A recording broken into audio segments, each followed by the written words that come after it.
Hashtag T2P, come and take a sip of the thought with me.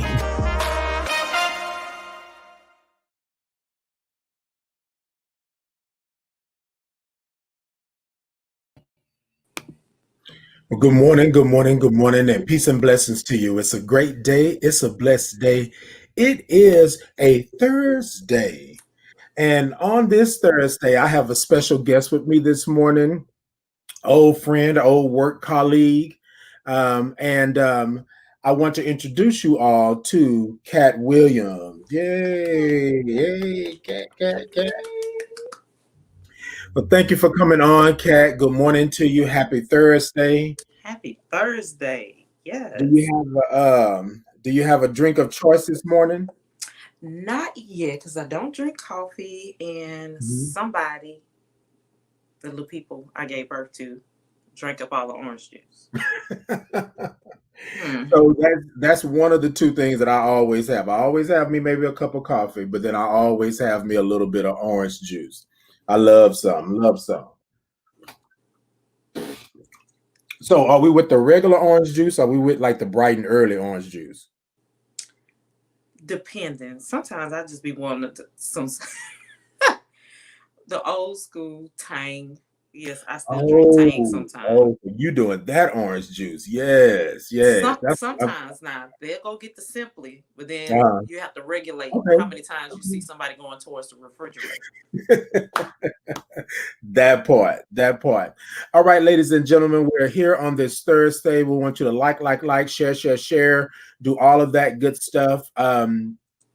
And this morning we have Kat on with us, and she's going to be she's our special guest, of course. But we are actually talking about Black business, right? And then we're also talking about the importance of photography. So a lot of you may not know, because a lot of time I dabble in, but Kat over there, she's the professional. No, just kidding. No, she's the professional photographer. She does photography and things like that. And me and her have had conversations in the past about the importance of photography and what it actually does for you. So we're going to talk about that, not to mention that she's a Black business owner, right? She has her own sorority. And so we're going to talk about that as well. And then we're just going to talk about everything Kat this morning and to see what she has to tell us and what she has to drop a little bit. Because it's been a long time coming to get you on the show. Yes, I've been, what they say, a long time lurker. Not a lurker. Hold on now. Well, no, not lurker. I am a faithful watcher until I realized I was like, oh, I done missed the show. I know, right? Replay. How about that? All right, ladies and gentlemen, y'all know how we do it. Let's go ahead and get into it. This morning, what I want you to do is take a moment, and I want you to acknowledge that your breath is important. I want you to acknowledge that you are important.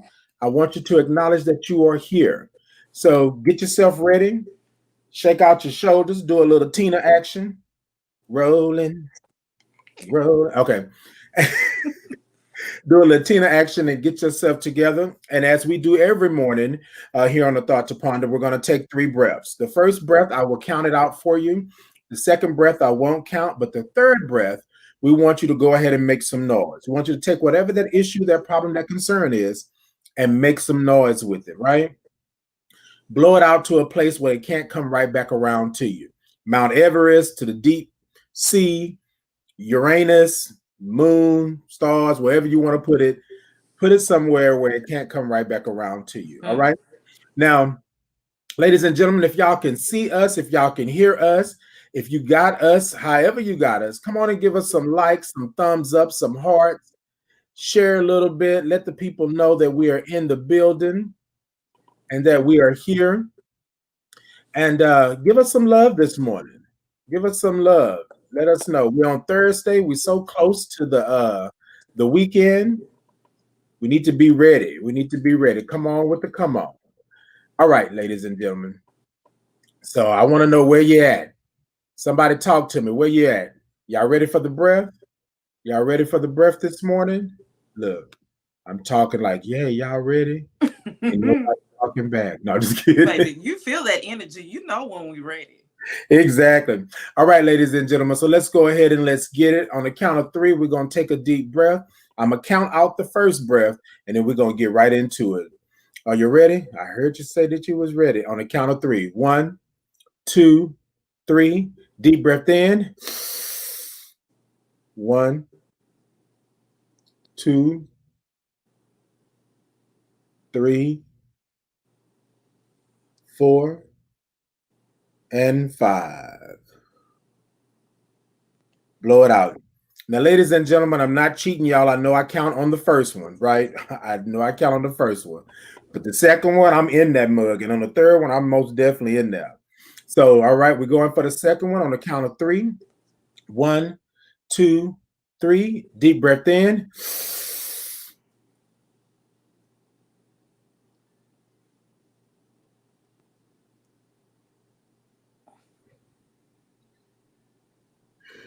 And out. Yes. Yes. All right, you should be feeling it just a little.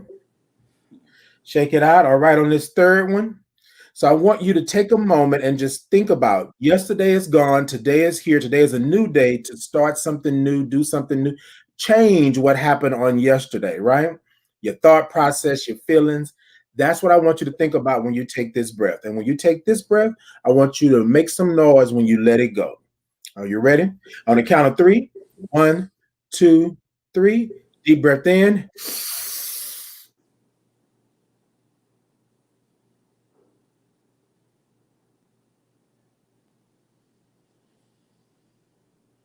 And Mhm. let it go, let it go, let it go. All right. Whew. Whew. Sometimes y'all got to be ready to let stuff go. And that's a good way for you to do it. Look, ladies and gentlemen, you don't have to do the breaths 15 times a day. You can just do it once a day. But if you are one of those people that want to take the breath and to reevaluate what you're doing, to change the atmosphere in the room, to do that, I suggest that you do that. You are in control and your breath is important. If you can acknowledge your breath, you can acknowledge your peace, your love, and your understanding, all of that good stuff. All right, ladies. I'm gonna take one more sip. Morning sip in. Yes. Yeah. All right, ladies and gentlemen. Y'all know what we do. So we take the breath, we center ourselves, but after that, we believe that there's vibe and there are frequencies. And so I like to get into a little groove. Kat, you with me this morning? I am with you, Okay, honey. all right. So Kat is with me this morning. Y'all come along with us and let's get this groove. Are you ready? I think I heard you say that you were ready. If you are ready, then let's get it. Sit it ta ta ta ta ta ta. Sit it ta ta ta ta ta ta.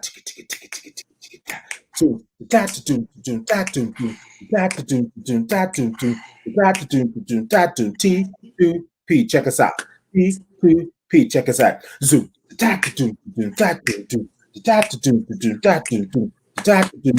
T2P. Check us out. T2P. Check us out. T2P. Check us out. Right. Good morning. Good morning. Good morning. Y'all be taking a lot out of me in the morning, boy. I'll be really trying. No, just kidding. No, good morning to you, ladies and gentlemen. And so, thank you all for tuning in. Thank you all for being here, supporting, and doing all of that good stuff. I appreciate you so much for doing that.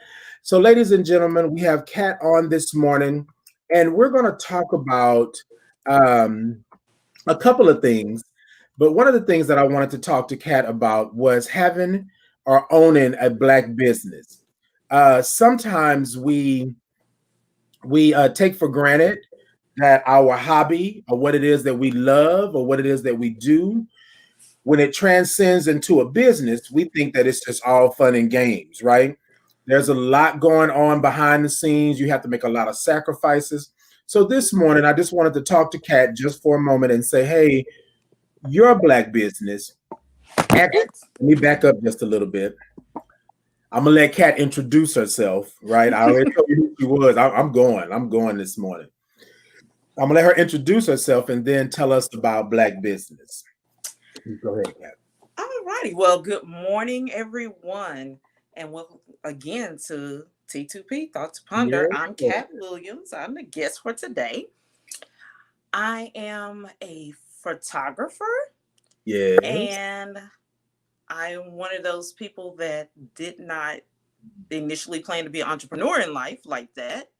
It's just the fact that I stumbled into this, and it's been a journey, a lot of hiccups, I can truly say, but it's been a fun and unique journey. Lots of networking. Were able to connect back with people who I didn't know was doing photography. Then when I found out, it was just so super exciting. Um, let's see. Outside of that, I'm mom of three. My daughter, who's 26, my son, who's 19, who will shortly be turning 20 in October. Shit. Your Yeah, daughter's 26? yeah, the people who I used to sneak to Yeah. work. Yeah, all those people are Wow. grown now. Oh, And then my yeah. last fledgling, he is 16. Mm-hmm. So it's the three of us. And let's see, what I'm a member, co-founder of Apple Pie Zeta Sorority Incorporated, which is the Okay. second plus size non-collegiate sorority for the plus size community advocates. Nice. We are the second in the nation, still standing strong. We'll be celebrating our 10-year anniversary in December. All right. Come on, 10 years. Come on. Baby. And Yeah. it's what the funny part about it, the photography has been about 10, yeah, about 10 years. It's About so 10 funny years because I ago? actually don't know my exact start date. I just know I started out doing one thing, and then Right. it turned into I'll pay you. And then I was like, oh, really? Isn't So that always the case, though? That's always the case. yes. I'm telling So you. that's right now, that's it. Okay. I'm wanting to do more, learn more, and become more, Mm-hmm. but I am still fully employed.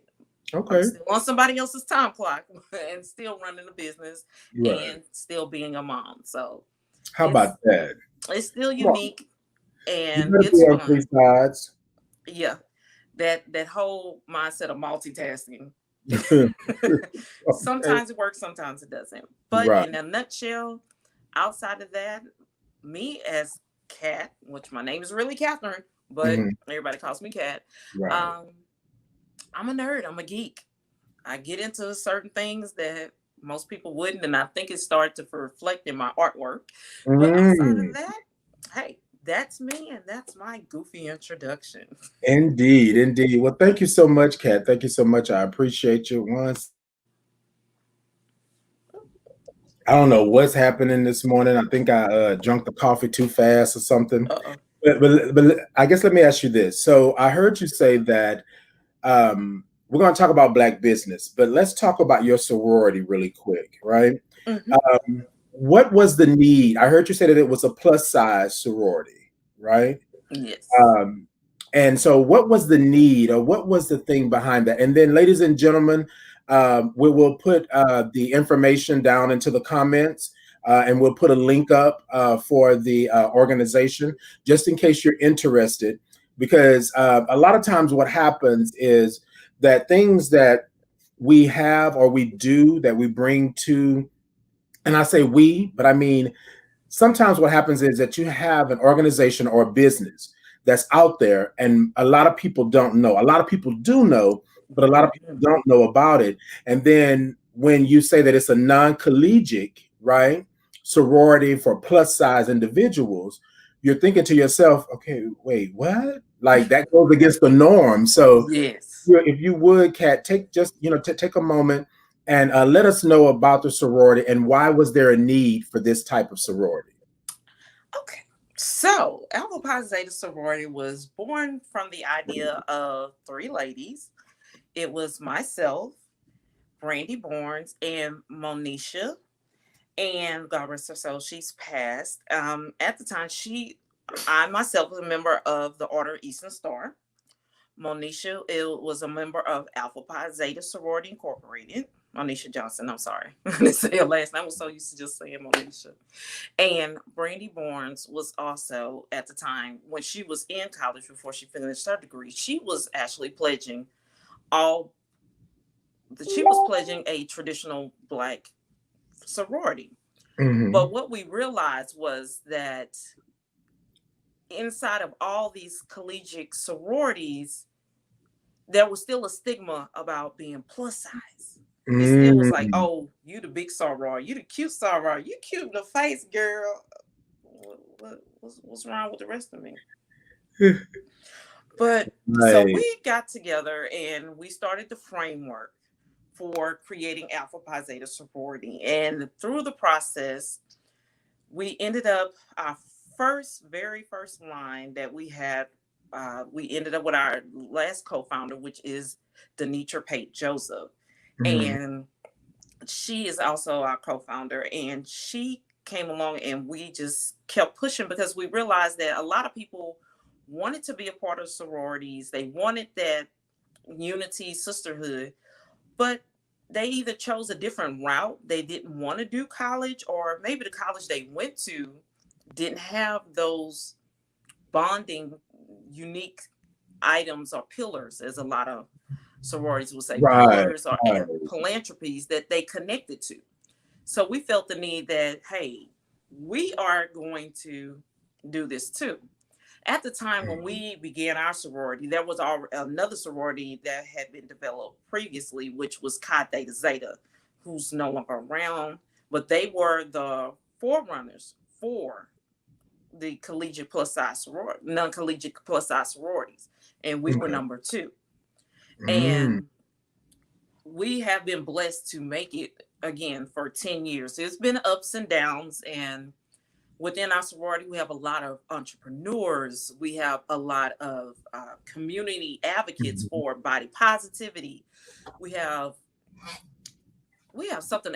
Somebody, I can truly say we're like the unique network of our own little group right now. We are Right. actually accepting applications for our fall line right now. Wow. Oh, I okay. am a part of the Beta Zeta chapter, which is here in Houston, Texas. Our president for our chapter is D Moore, who's also what, a plus size fashion designer. How Hmm. about that? How How about about that? How about that? So that? we have D, and then we also have one of our sorority sisters is actually completing in Miss Full Figure Plus Georgia on Mhm. August 29th. So I'm going Oh, out to Georgia. So wow.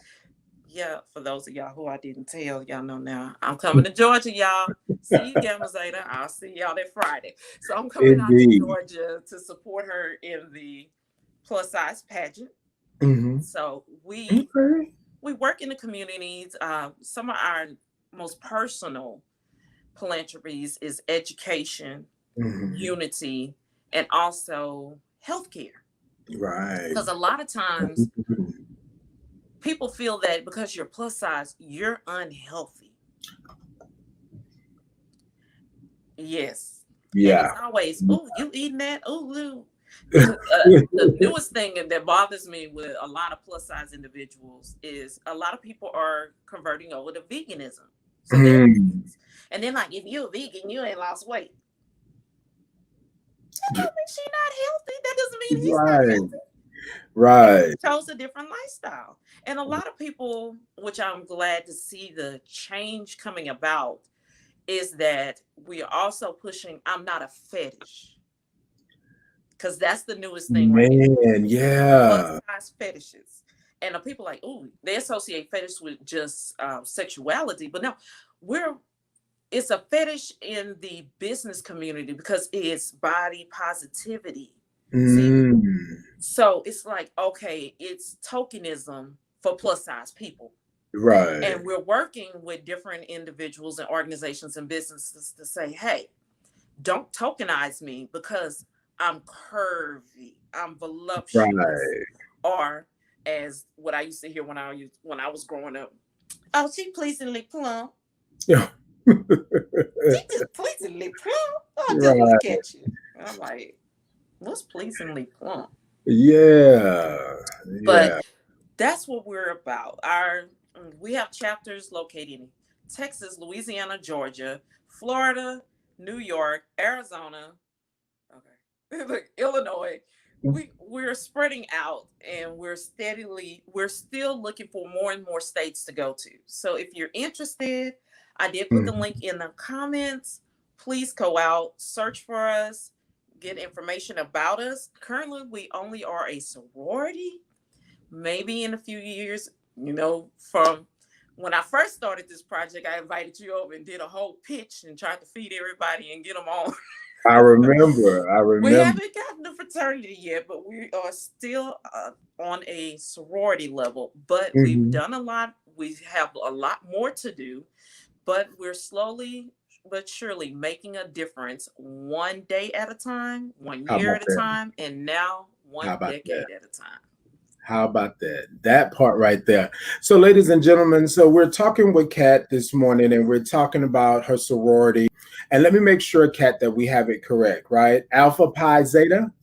Yes. Yes, Alpha Pi Zeta.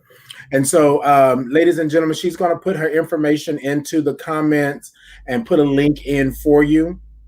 And then just go check it out. It's a sorority for plus size ladies, and so what we know is that the normal, and nothing against our sororities or fraternities, but normally you don't see plus size individuals in sororities or fraternities, right? Now you're starting to see more now, right? Because again, as Kat stated. Now it's not a point of exclusion, it's a point of inclusion, because now like they know that you bring something to the table. It's funny because a I was watching something the other day, and there was this lady that was wanting to pledge. She was going to college, and she wanted to pledge this sorority. And because she was like 5 pounds or something over the allotted amount of weight you could have, she was not allowed into the sorority. Now I know this is kind of like, you know how they do the shows Extreme. where they yeah, they kind of extreme, but Mm-hmm. it made you think. Like there's a lot of times that a lot of plus size individuals would want to pledge, right? And they didn't pledge because they knew that it was not for them, or they would not be accepted because they Yeah, had, yeah, especially when I was coming during my college years or yeah, whatever. It used to be, and the stigmas, it was certain sororities and fraternities had certain stigmas. right, So right, if you were light skinned, and or if you were brown or fair skinned, you went to right. this group. Or Yeah. if you were plus size, it's kind of like you already knew you were gonna go over here, because representation matters. If I see what looks like me, even if it doesn't really line up with my values, I'm gonna go over there, because guess what? At least they accept me for what I look like. Right, And a right, lot of times, for a long time, that was the narrow mindset that we had with our black fraternities and sororities for a while, and mm, even with our Panhellenic and the white, excuse the term, white fraternities and sororities, they really had it bad. mhm, Because if you didn't fit paper, literally, if you did not fit this, and this, it was right, like, thank you, but no, thank right, you, but no. So that hurt a lot of people. A mhm, lot of people. I've seen people hurt because they did not fit that cookie cutter look, or long, luxurious hair, right, or you right, need to have this nice Pam or Greer fro from the 70s. That if right, they want to how comb that hair out, right, right. it was always that look. And it wasn't about, do you really line up? We're gonna form you into Mhm. being what we wanted you to be, Right. but not accepting these people, accepting individuals for who they Mhm. were. Right, And exactly. that was so crazy. And I so love Alabama. I think it's Alabama State University, have Uh-huh. the honeybees. Yes, yes, yes, yes. And I was like, man, what would a honeybees? I I would have went to know. school up I there know. because I actually had a friend who was at school at Alabama State, Uh-huh. and she kept telling me, "Tell your mama, let you come to Alabama. Let your mama tell you come to." Man, if they had the honeybees back then, Right. honey, I marched in band, but I never was on a Yeah. drill team because I had that mindset that, oh, I can't be I really wanted to be a twirl. I Right. really wanted to be a twirler, but it always had that mindset that if you are thick or plus or Mhm. whatever, you can't do that because we don't want you in the front of the band. Right. And Right. Alabama State broke that stigma Right. with the honeybees. And that was Yeah. like this, I was just overflowing with happiness. I was like, oh, Skittles and Yeah. Starburst everywhere. I was just like, ah! I was I was just all over Exactly. them. I was like, I love this. But Yes. these are the reasons why, not just for our sorority being needed or the Mhm. honeybees at Alabama State, but there is, if you, for me, but Mhm. everyone, if there is a cause or a need that you see that is not being addressed, and you can find other like minded people with you, Right. create the organization, create that community, and get out there and fight because somebody has to do it. Somebody has to take Yeah. this first step. Yes, it was scary. Yes, I still did, personally from friends, associates, or individuals, because a lot of times it's Alpha Pi Zeta sorority. Just so happen our colors are lavender, floral lavender, royal blue, and silver. Mm. For some reason, I love my people and I love them a lot. We are not Zeta Phi Beta. Oh, oh, oh, oh. And Got I have had so many people tag me to Zeta Phi Beta stuff. And I'm like, no, I'm not a Zeta. I'm like, I they're beautiful people and I love them. I got a bunch of friends that are Zetas. Baby, they Mhm. come with it. Yes, they do. And but I'm not Zeta Phi Beta. I said, we have to, it's kind of like we have to open our minds to outside of that. If it's not part of what was the initial ground foundation that was Right. put together in 1920 or 1924, whatever, Mhm. new stuff develops all the time. And we Right. have to be open to that. Right. And and a lot of people don't realize there are actually non-collegiate sororities and fraternities that are older Mhm. than some of the organizations that you're familiar with. Right. Right. Right. And it kind of, a lot of times I just let people like think what you think, do what you do. But guess what? We're here to make a difference because guess what? Because you were interested to either quote unquote check me or try to investigate me, I Mhm. ended up opening your eyes to something that you may have not even taken into Right. consideration, Right. which is how do I view my plus size friend? Do I make them the friend? Or do I look at them differently for clothing or just a lot of things we were not aware of? And that's all I Mhm. want to do. I want to make you aware. And once you are aware, then guess what? You either have to do one or two things: check yourself, check your thoughts, or or you gonna, either way it go, you're gonna acknowledge the fact that there is an issue that you had to address. Now, Right. whether you get on board with us, that's fine. If not, thank you. But guess what? You cannot say that you're ignorant to the fact anymore. And that part. A lot of times, I don't think, Kat, that we truly understand. Sometimes we're inside of our own bubble, right? Where sometimes we're inside of our own communities, we're inside of our own parts of because we both live in Houston. So Mm-hmm. sometimes we are just kept in our areas and our neighborhoods, and until we venture out, and this is kind of like in life, until you venture out and you see that there's so much more out there, right? Because it wouldn't dawn on you because the normal is the regular fraternity, the divine nine, right? The regular, Mm-hmm. that's the normal. But then you have these, like you said, there were branches, and you have these. I back in 2003, I actually pledged Gamma Mu Phi, which is a fraternity here, non-collegiate fraternity here in the city of Houston as well. for those of us that are black and brown and same gender loving and things like that. So Mhm. we have these things that are out there that we do that you don't know really exist until you're like, wait a minute, what is this? Wait, so this And is actually a thing? Like this is really yeah, something that really happens. So yeah.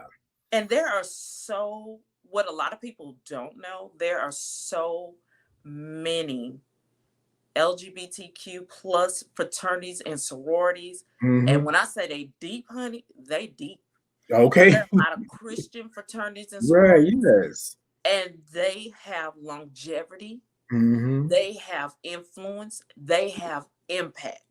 But Yes. because we have been taught Hmm. about only about the D9s, that Right. we don't know we have alternatives. And what a lot of people don't know, just like with our sorority, honey, you can be a member of both. We welcome D9 members. And a Hmm. lot of people don't know a lot of D9 members are not just because most of the time they say, okay, they are either top ladies of distinction or they are part of the Red Hat Society. They may be members of the Order of Eastern Star. They may be members of the Masonic Order, Hmm. PHA, or some people say 3 letter, 4 letter. But a lot of people are part of other fraternities and Yeah. sororities Yeah. that they don't know about. Yeah. And some people they are members, but they're kind of like they hide it or they only do what's in your community. Right. But what I always say is you can't be an advocate for communities that you don't interact with. Right. And That that part. being a part of different organizations are now, when you are a member of an organization, you have to get out of your bubble. Yes, at one point I was in a bubble, but I had to say, you know what? I have my kids actually forced me out of certain bubbles because Hmm. of their friends. Right. And I was like, you know what? Let me just go find out. Let me purposely put myself in a position and then say, Right. okay, now as a group, let's go do it. Right. Or as a group, let's go find out. Right. So, but it still starts with you understanding that, hey, we have to get out of our bubbles. Because, like you said, Houston is such a huge place that up until Hmm. recently, the pandemic, a lot of us didn't even know certain, weirdly, a lot of restaurants and businesses I was about to existed say because because we stay yeah. on our side of town.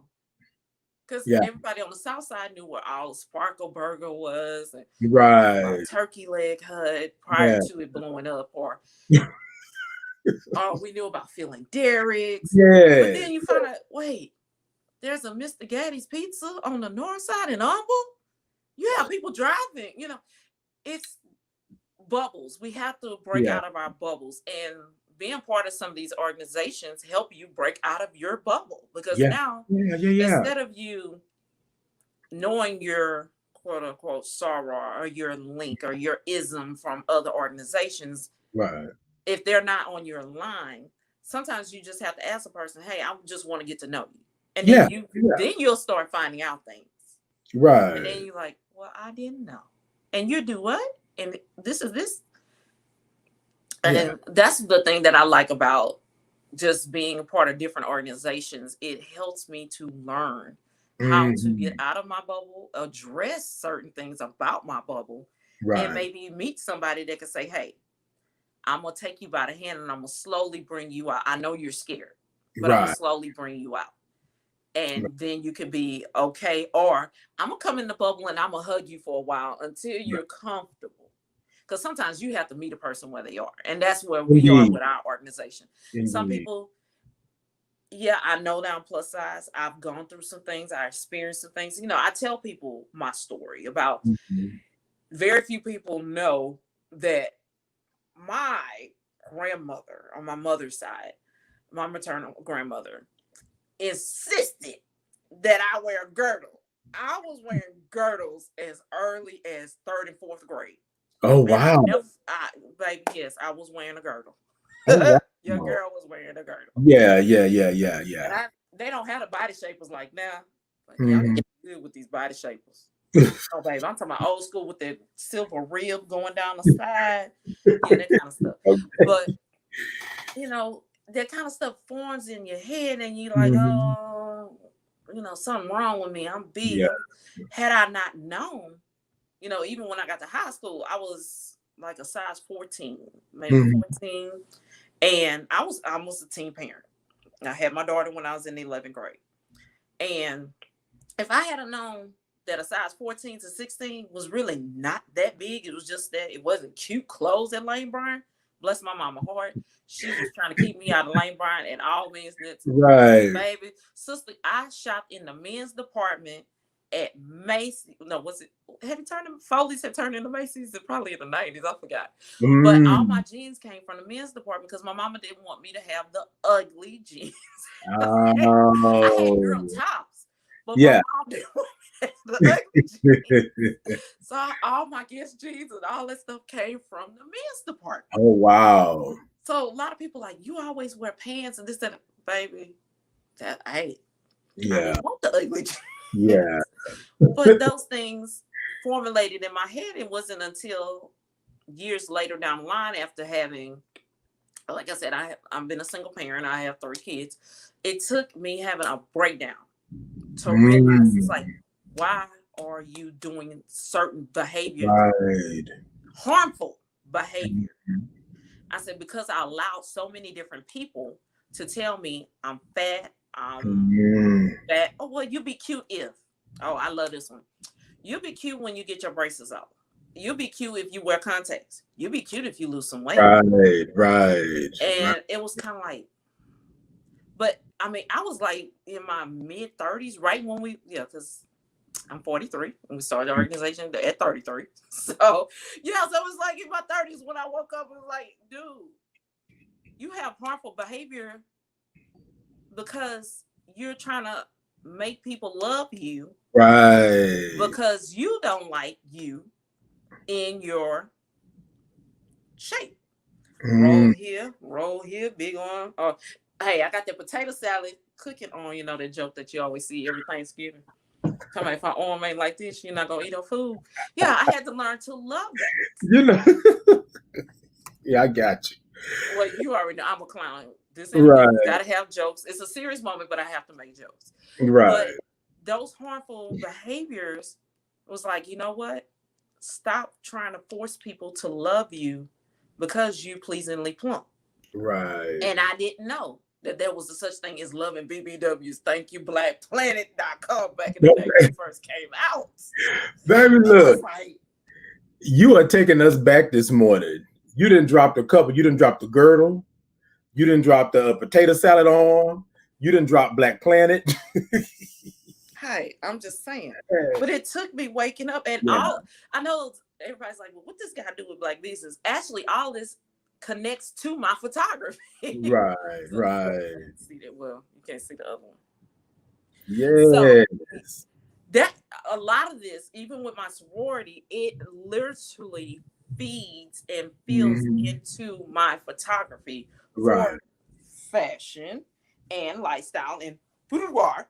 So it actually it feeds into it because I had to wake up because for when I first started doing photography, it was I wanted to showcase people as being beautiful when I didn't see myself beautiful. Right. Because Right. I can tell you a many a day, I can stand in, which I do. I stand in the mirror, brush my teeth, wash my face, which normal people do. But I never saw myself, Right. Right. and I was Oh, like, yes. Oh, well, thank good you, morning. Eric. Good morning. Good morning, Good Eric. morning. But Right. I never saw myself, and Mhm. that's why I always wanted to. When I discovered photography, that I actually had a gift in photography. It Right. was like, okay, this is my way of giving back. And that's how my sorority life poured into my photography. Well, the beginning of it, part of my photography is that, but that's what my passion is being able to have people to do something that I couldn't do for myself. And sometimes I can't. Mhm. Sometimes Mhm. I really can't. Yeah. I think that it's beautiful the way that you just kind of like said that you transcended to photography, because what we are talking about, why photography is important, because you just said you looked in the mirror and you brushed your teeth and washed your face and did all this good stuff, but you didn't see you, you know? And sometimes I think it takes looking through a different lens, right? In Mm-hmm. order to see who you are. So with that, when you started your photography, and you said basically there was something that wasn't there. So wait a minute, so let me back up. So that a lot of times what we do is we see something a certain way, right? The Mm-hmm. norm. Okay, and I'm gonna go back to, because you said what does all this have to do with photography, right? It kind of brings it up. But you see the sorority, you see the community, you see things a certain way, right? But it's not until you get another lens or a different type of viewpoint that you're like, wait a minute, hold up, wait a minute, wait a minute. Not only is it me, but there are other people out here that think the same way, that feel the same way.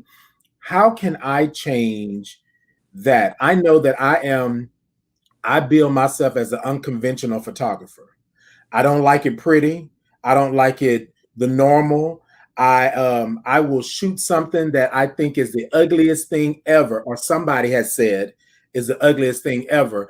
I will shoot it, and then I will turn it around and present, and they're like, wait, that was that rock that was over there. And I was like, yeah, there's beauty in everything. So with you starting up with photography and having your background like that, was it something that you said was needed? You felt like you had something to say or a story to tell, and you were able to do it through your photography? I think it was more of a story to tell, Hmm. and in a different aspect, Right. because like the same with you, because just this morning I received I applied for a new photography campaign that's getting ready to come out, and they actually rejected me. They said they didn't like my work, Hmm. and it was kind of like I was rejected for that. I've been rejected for a few magazines, and one particular platform said they wouldn't even approve my profile because majority of all the people that I've shot have been plus size. Oh. But the thing was, I wanted to be able to photograph people in a different aspect than the traditional Mm. way, or over Right. certain things I feel people need to give a different look to. Hmm. Hmm. And I always look at it from this standpoint of when I call myself trying to go to school for graphics and web design. That was an epic fail. Well, no, it was an epic fail for that's Right. not my ministry, quote unquote. Gotcha. Come on, come on, come But on. Talk to that's the how people. I got Talk to the back into people. that's how I got into photography, was through the friends that I made at school. Right. But I remember that's when I was exposed to Basquiat, and I noticed that Mm. Basquiat and Andy Warhol were two different things, and the way that they painted, the average person back then, even though Basquiat's stuff shot up, but when you Right. first look at it, you were like, is that a little kid scribbling on something that was bored? Yeah. Yes, Basquiat's stuff looked like little kids that's been Right. scribbling. Right. So, but I kept saying, but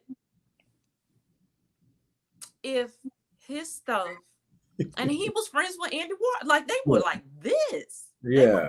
tight. And I realized, I said, even though I want to eventually be accepted in magazines, Mhm. publications, attempt to maybe be a brand ambassador for a camera company or a Right. lighting company or Right. whatever, I can develop my own style of shooting, because everybody chases that same lighting setup, that same, um, you learn the rule of thirds and you have to Mhm. shoot it a Mhm. certain way. Then you break the rule of thirds Right. once you learn. And I say, you know what? Maybe if I just shoot the way I want to shoot, people that like it will hire me. If they don't, they don't.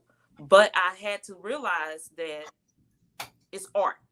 Yeah. Yeah. Yeah. Art Yeah. is subjective. Some Yes. people will praise, love, and be wanting to buy the prints, the albums. They may want Mhm. to buy metal prints or Right. 20 by 36. Mhm. And then there are other people that be like, that's ugly. Why you pay for that?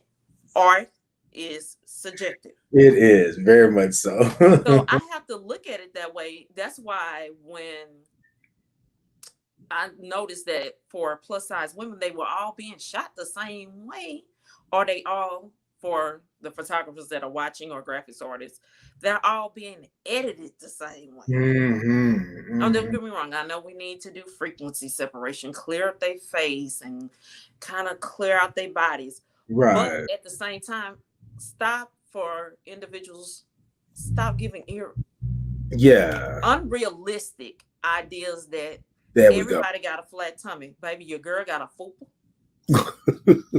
body shaper or not, because it's Right. summertime, it's hot in Texas, and I'm not putting on a body shaper right now. I'll catch Yeah. y'all in the wintertime. Yeah.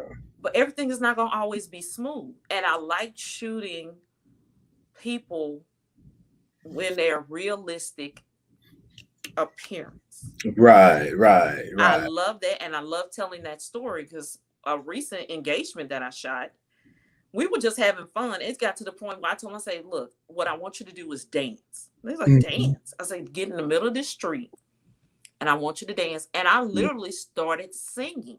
Mhm. And I started singing all the little two-step songs that I knew. Right. And they started having fun. And I shot that.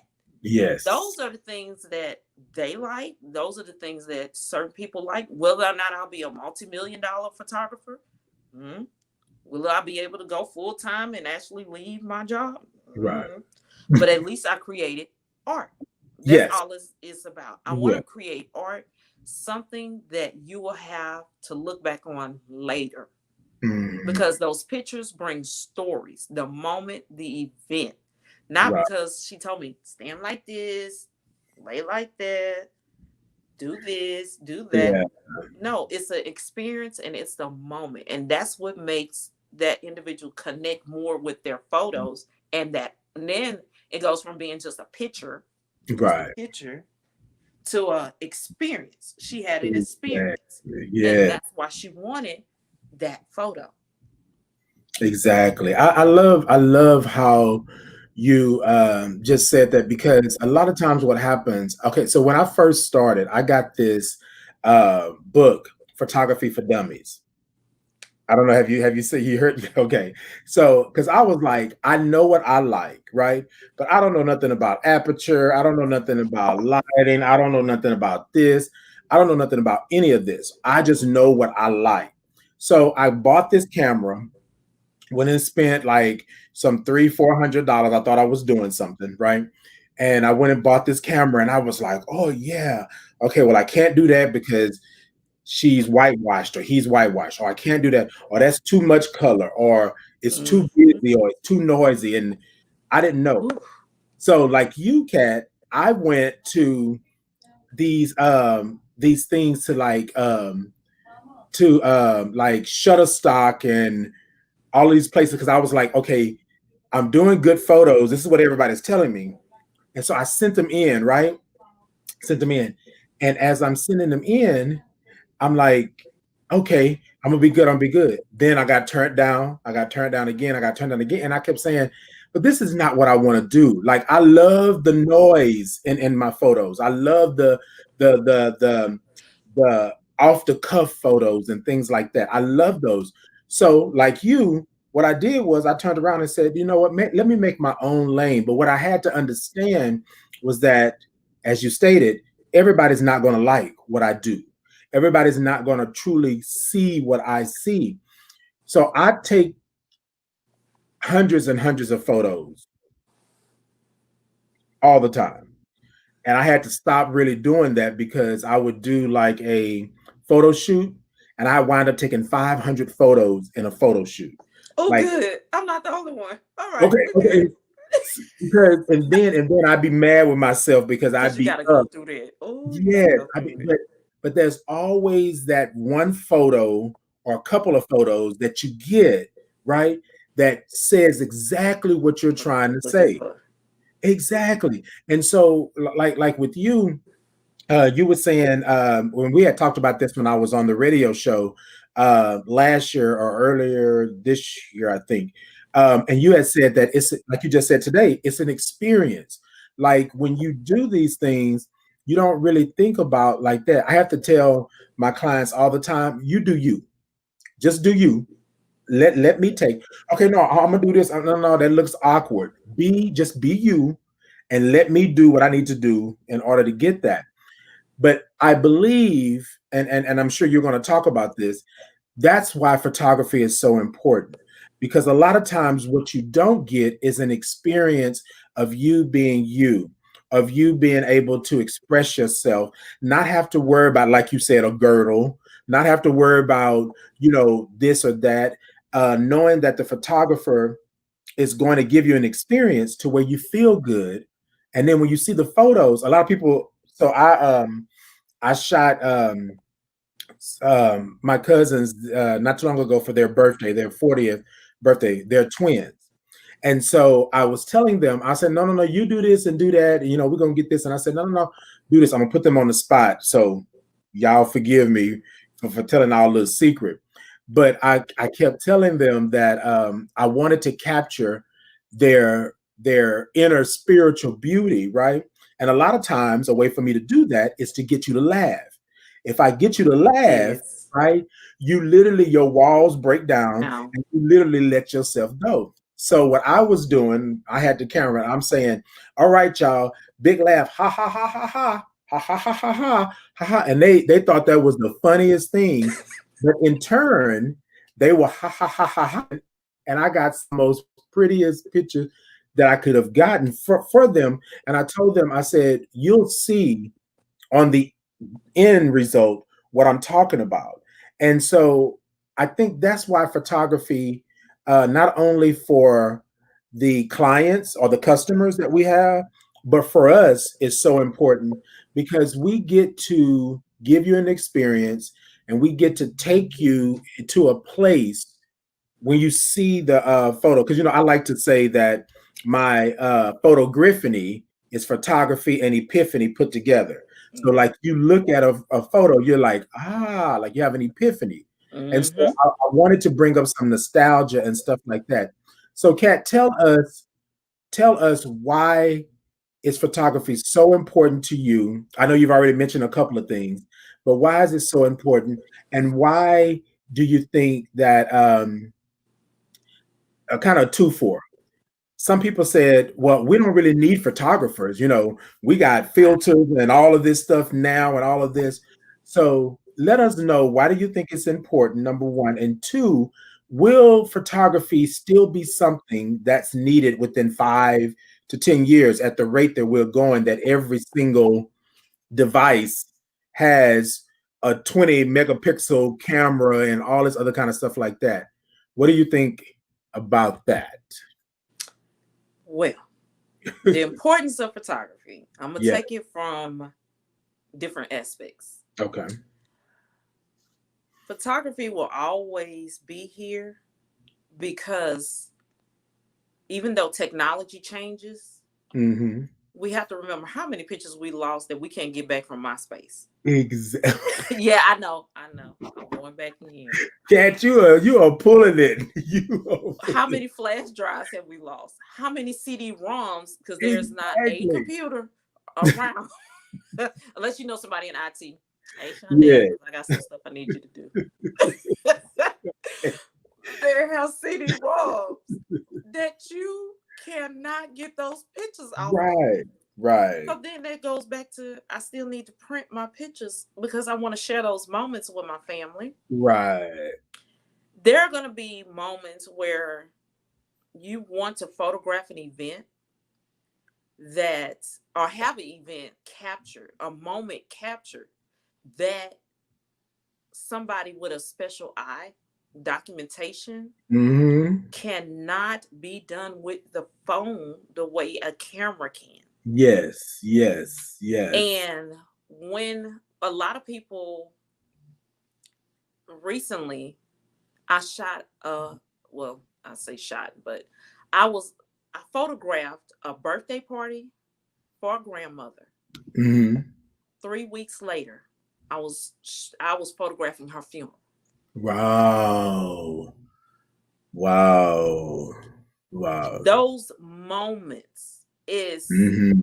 everybody may have had a cell phone at the birthday party, but then if Right. miss, you may miss something because or you miss out on the moment. Mm-hmm. If you're at the event, you're there to be in the moment. Yes. I'm Yes. there because I'm there to capture the moment. Mm-hmm. Mm-hmm. So I'm not invested emotionally in your moment like that because that's your friends, that's your family. Even though that was that's my little god sister's grandmother Right. situation, but birthday and then her transition.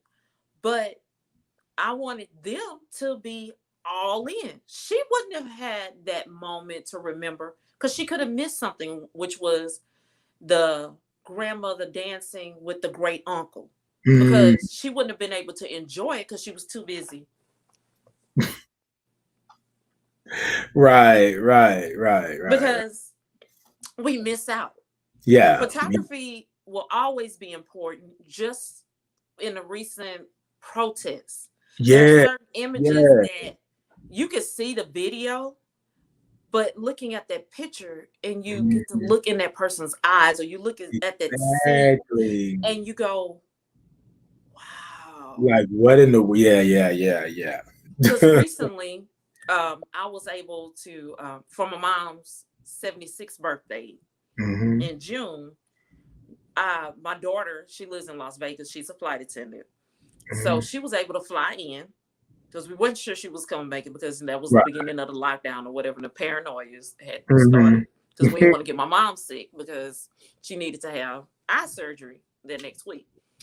But I was able to take a moment and photograph my mom and my daughter doing sipping. Well, we did popping paint. We had popcorn and we were painting. Okay, gotcha, gotcha. But the difference when I saying that why you need a photographer, my mom and my daughter were painting. My mom's vision is basically gone in one eye, but she was painting with the good eye. Okay. And I'm, you know, I'm trying to get all the moments because my mom and my Right, daughter, they painting, right, they having fun.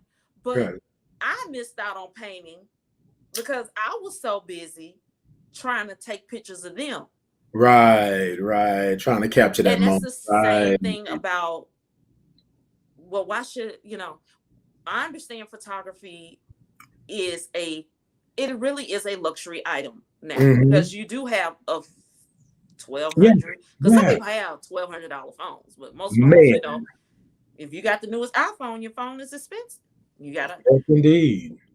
So it's like, why am I hiring you? And the cost for Right. you is the same price as my cell phone because you need to be in the moment because you're Exactly. not going to get that moment back. Yeah, you Not. were able to videotape or video record. I'm sorry, video record a few moments. But if you hire a videographer or you hire a photographer, you'll be able to go back and Yeah, see that and yeah. enjoy those moments because guess what? That person's whole goal is to capture things you may have not seen, Exactly. capture those moments where you were able to have that last dance with somebody, Hmm. or you Hmm. hadn't seen Hmm.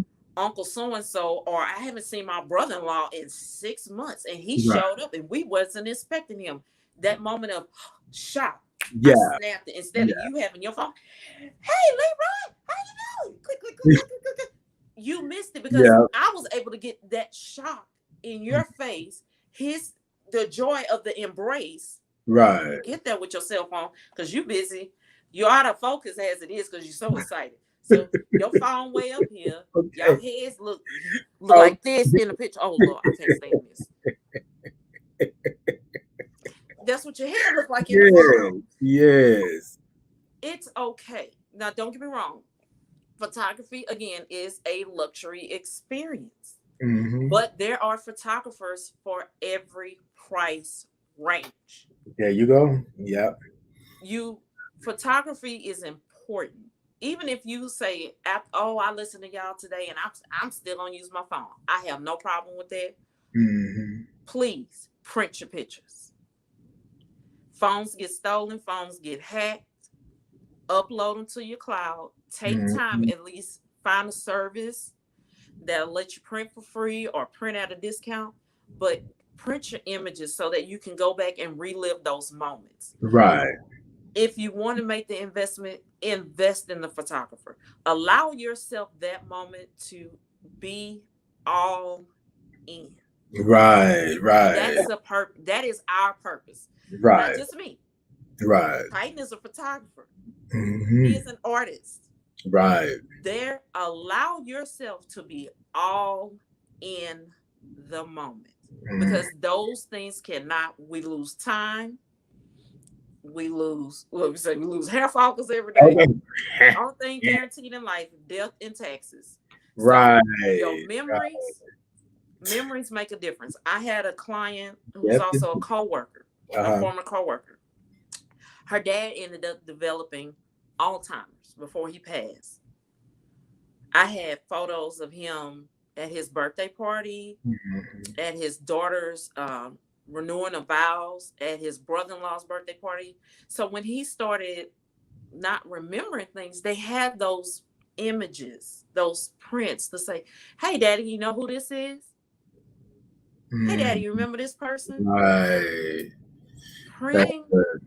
photography is important. Your prints are even more important. Because, like I said, Mhm. we lose flash drives all the time. We lose face. A lot of people lost their Facebook pages because they go to Right. Facebook jail and can't never get it back. And you got to start a whole new page. You can't get your Right. pictures off. If you do get your pictures off, they pixelated. They're not as good as they were the first time because Right. True. every time you do a new picture, it Yeah. loses little pixels. Right. So take in it, to me, make sure you invest in a photography at least once in your life, even if it's Mhm. just family photos, individual photos of yourself, because I made it a point even before I was really taking photography serious that I would try to take as many pictures of my friends and family just so I could have them. I said it is important. I know a lot of people are doing they're tracing their they're tracing their genealogy. Mhm. Your photos are genealogy for your Right. family and members later. Because sometimes you want to say, well, I always laugh at my youngest son was like, Candace so bright. She brighter than the rest of us. That's because she looked like our cousins. I'm like, here, baby, look at this picture. You see your uncle? Yeah. Uh-huh, Yeah. you see your uncle? I said, baby, we're a rainbow. It's kind of like it's every third person gets to, we Right. go up and down on the spectrum of the color, on the color spectrum. Yeah. That's what it's about. We have to understand that photography is important just in a genealogy aspect. Period. Yeah. It's not Yeah. photography is not going to go away. It's going to improve.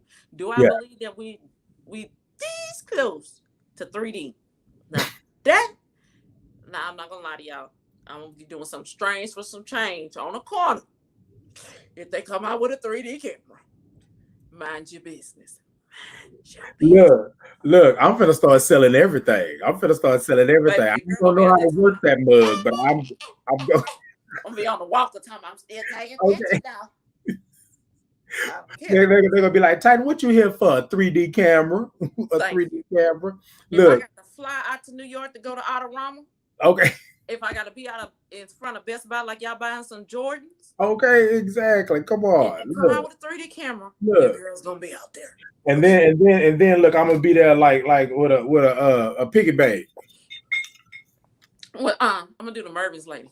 Are you gonna do that? Okay. Yeah, that's Now me. you know what, Kat. You know we have been talking. Look. We didn't mention Foley's. We didn't mention Mervin's. We didn't.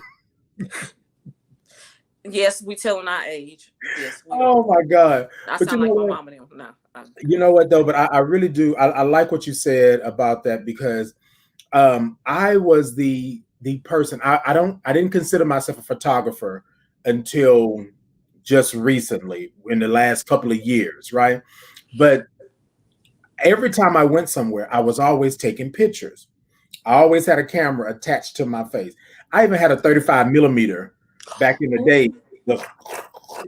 Ooh, this coming back. That's actually coming back. I even had one of the old ones where you open the back up, put that film in, and then snap.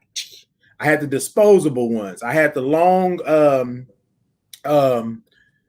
what was the was that 35 millimeter? What was that one? I have a Polaroid and the Fuji. I had a The instant Polaroid. cameras. I have Yeah, a I had a Polaroid right now. Polaroid. I bought And it for oh, Christmas for myself. yeah. Oh, and my cousin bought me a printer some years ago where they printed out like they were actually Polaroids. And I loved it. But when I think about it, they used to always say, Titan, get that camera out of my face. You're always taking pictures. Why are you always taking pictures? But then later on down the road, they would be like, hey, did you get a? Oh, I didn't even know you took this picture. I'll post something and they'll say, I like that. where did you take that picture? Wow. Oh my God. And then I was like, well, then that's when I really thought about it. Like you said, that's when I had to really understand that that was my purpose. That was what I was here for. Like, I didn't take the normal pictures, right? All glossed up, like you said, skinny waist and, and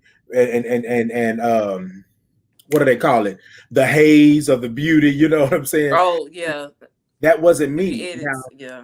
now I do love color. I Oh, love color. I will take something and amp that color up till I can't amp it anymore. But that's what I love. But I do believe what you're saying is so true. Photography is not going anywhere. And then not only that, one thing that me and you talked about before was that it's an experience. When these customers and these clients come to us, right, they are looking for that experience. And a lot of times it's not my advertising, right, that brings clients to me. It's that word of mouth. It's somebody saying, hey, Titan would be good for this, or Titan would be good for that, or Cat does this, or Cat does that, right? And you don't know. You're like, okay, well, who is this person and why are they? But then after they have the experience, they're like, oh, well, can you do the wedding? Well, can you do my birthday party? Well, can you do this and can you do that? And I love word of mouth. And so, ladies and gentlemen, and ladies especially, Kat is your full figured, right? A photographer. And then you see on her shirt, it says boudoir. yeah, baby, that's a. Ooh, now we It done says look. Now we done got to boudoir. my sensitive area. Ooh, Okay. So here's my thing. What I want you to do, ladies and gentlemen, and this is just period, lady, all the way around. Y'all look Kat up, check her out, see what she does, and go with her on that. A lot of times, what happens is that we do not get the support that that we well, deserve because we don't know. Where'd you go, Kat? Where'd you I go? don't know. I'm here. Can you hear me? I can hear you, but I can't I see don't you. know. Kind of blinked off a little bit. I know my somebody called and I thought I was on do not disturb. Ah, gotcha. Hold on. Can I Right. can I So come back? yeah, you can come back. Okay, let me go out and come back. One moment. All right. But keep talking. I'm coming. Okay. I can hear you. I got you on All my right, phone. ladies and gentlemen. So, what I want you to do is to look Kat up, see what she's doing, see what's going on. She has a lot going on with photography, with the Alpha Pi Zeta. Um, yeah, check her out and look at that. And then, especially ladies, she does fashion, boudoir, things like that. So I say go and check it out because a lot of us photographers. Um, get our business through word of mouth. A lot of us don't have what all the bigger photographers have and stuff like that. And I love candid photography. I love being off the cuff. Um, yeah, I like that. So from one photographer to another, y'all go check Kat out, see what she's all about, see what's happening with that. And then also too, for those of you ladies who would like to pledge, hey, she's back. For those of you who would like to find out more information or you're thinking about pledging a sorority, right? A non-collegiate a sorority, then you have the sorority there as well. So I just said the more you know, the better things are. So I want to ask Kat before we get ready to get out of here and close out.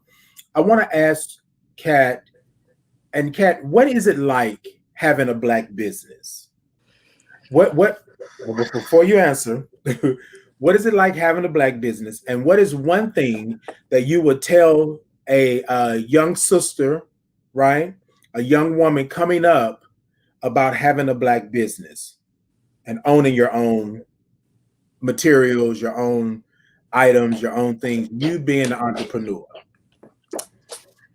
Owning a black business, Mm-hmm. you have to understand that even though it hurts, Right, we're held to a different standard.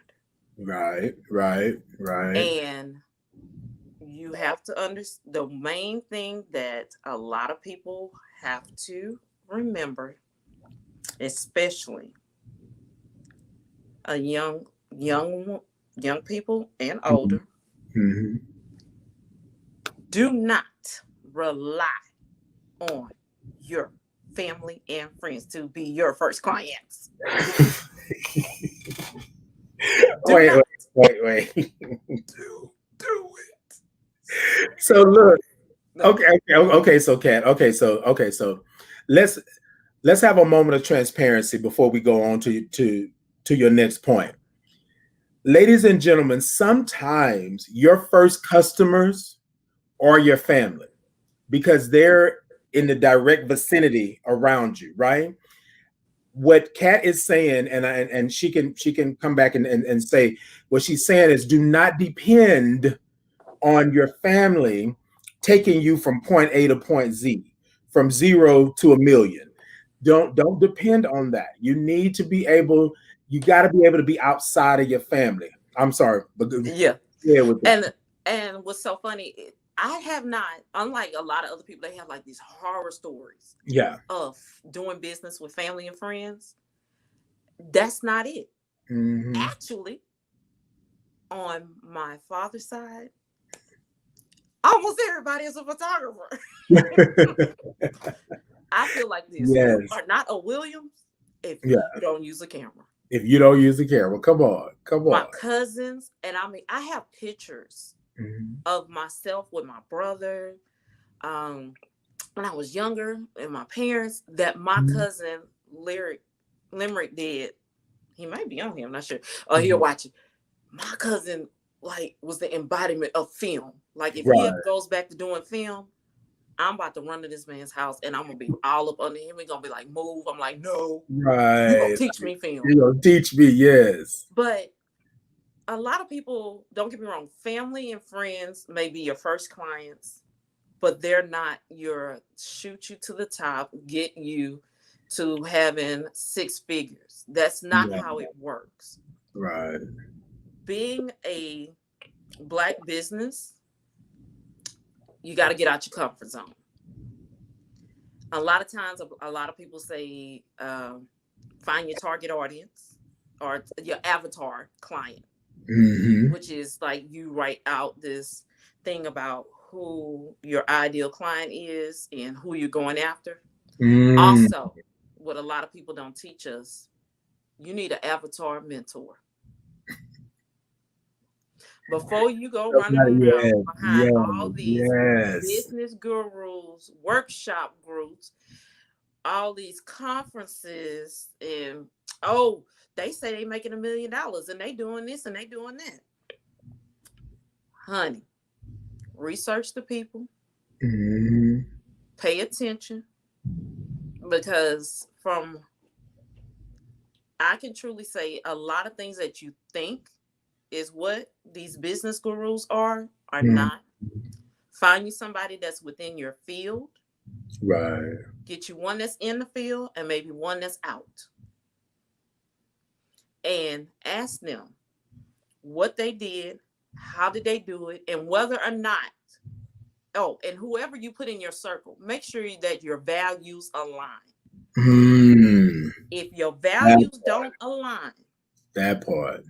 it will not work, because sometimes we want to pass clients. Sometimes there are clients that I can say, hey, or opportunities I see. And you know, Mm, I'm quick. You know how I am. I see something, right. I'll tag you in a minute. Right. If I know, I'm like, I can't do it, but I know their style is there. And you can Got pass that person along. right. But don't be in a one-sided situation where the collection plate keep going to the left, but nothing's coming from the right. Okay. I, Come I on. want everybody, don't get me wrong, I don't have the need to be jealous of anybody else's work, because my work is my work, because again, I am a artist. My Right. art is my art. Right. Right.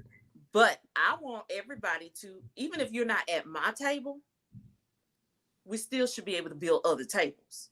So True. make sure Come everything on. aligns with what your values are. Right. So if your value is high volume or whatever, if your value is I am strictly in this for the money, no Hmm. left, nothing right. I'm not trying to make a difference in somebody's life. I am here to strictly sell Right. a product. Yeah. Yeah. You need to line up with other people that are strictly there to sell a product. Exactly.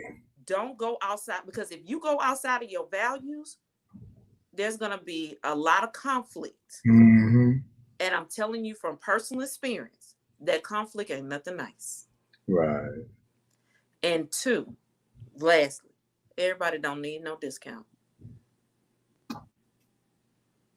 So And I'm not just talking about, oh, I got the hookup yeah. discount, because if a person values $750 shoes, Mm. want you to give them a discount on something that you're doing for $300, they're not a good fit for you. Boudoir is right underneath wedding photography. Right. Right. You're Right. looking walking through the door $450 with most people, or Right. if you're paying 300, baby, you don't have no prints, you ain't got no albums, you are paying for them to take your picture Yeah. and give you an experience. Right. And you walk in here with some 450 $500 red bottoms, and you ask me for a discount, Yeah. I'm disturbed.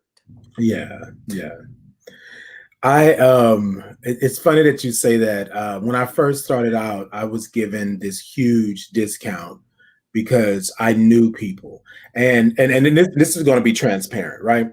I didn't build myself as a photographer. I like taking pictures. It was my hobby. It was what I did, and I did it well. So people had then said, "Hey, do this." So I just felt like I couldn't charge 300, 500, 600,000 dollars, whatever it was, for that. I did a couple of photo shoots, kind of like pro bono, so that I could kind of like get my feet wet and figure out where I was and what was going on. But then the word of mouth was, oh, well, if you want a photographer that's cheap, that's not going to charge you anything, then they're going to do this. And you'll have your pictures within 48 to 72 hours. And I was like, that was for you because we were trying to do something for you to be ready for what you were doing. I had already agreed to these things. And then I got to thinking to myself, like, wait a minute, wait a minute, wait a minute, wait a minute. This is a lot of work for chump change, right? So I Mm, kind of took a step back and I started telling people. So this is what I started doing, right? And I'm gonna be, like I said, be transparent. I started off like anywhere from 25 to $50 an hour, right? This was my thought process. I'm just going to take pictures, right? I'm just going to take the photos, and that's it. I will edit the photos that you like. I'll give you maybe 10 to 15 photos, but that you like, and that's all that I do. I'm not printing. I'm not doing anything else. Like that's it. So in the beginning, I was doing all of that. I was printing them out. I was doing this. I even gave you a an experience gift, right, for you actually coming with me. So with all that being said, I was like, oh, but a lot of my clients was my family or people that were adjacent to my family. And so after a while, I started to realize that when I started posting these pictures and everybody was like, oh, well, how much do you charge? And, what are your rates? Or do you have packages? And da da da da da. And I was like, "Bruh?"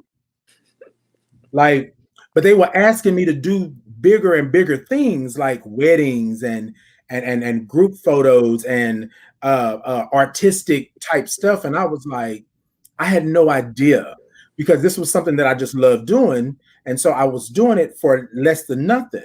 Mm. But then I had to start getting lighting. I had to start getting backdrops. I had to start having flashes. I had to start having all of this other stuff like equipment and all of this. And I was like, wait. This is getting way. I just want to take pictures. That's all I want to do. So what you said was really important. And for anybody out there that's trying to be a photographer, I'm telling you, you gotta take like what Kat is saying at face value. Sometimes you have to understand where you're at, right? And it's okay for you to believe in yourself and know your worth. Because with me, it was different. I didn't know my worth and I wasn't believing in myself like that. So I was giving away everything on coupons. That's what I was doing. Yeah. And then, like a lot of the stuff that I did early on, people will see today and be like, oh man, you know what? Well, how much are you charging? Is that 800 or $1,000? I said, I don't think I charged them nothing but 175, I think. And I gave them the whole shebang, like from start to finish, right? And so, yes, know your worth, know what you can charge, know what you can do. I just wanted to say that because sometimes we, as creatives, as artists, as photographers, things like that, sometimes you don't know your worth. Do your research. Do your research, especially if you're going to have a Black business. And photography is one of those businesses that you need to do your research. You need to know how to take a picture, know how to edit, know what you're capable of doing. And like Kat said, if all you're going to do is do this, then that's what your niche is. You do that and nothing else, and you're good. Like people always ask me all the time, "Hey, I see you do videos, but are you a videographer?" I'm like, "No, I do videos in my pastime because that's something that I like to do. Maybe down the road, but I am at nowhere near like, yeah, yeah, And no." and a lot of even when you start in a business, if you can, Mhm. outside of a mentor, see if they will let you intern and watch them. Now, but That part.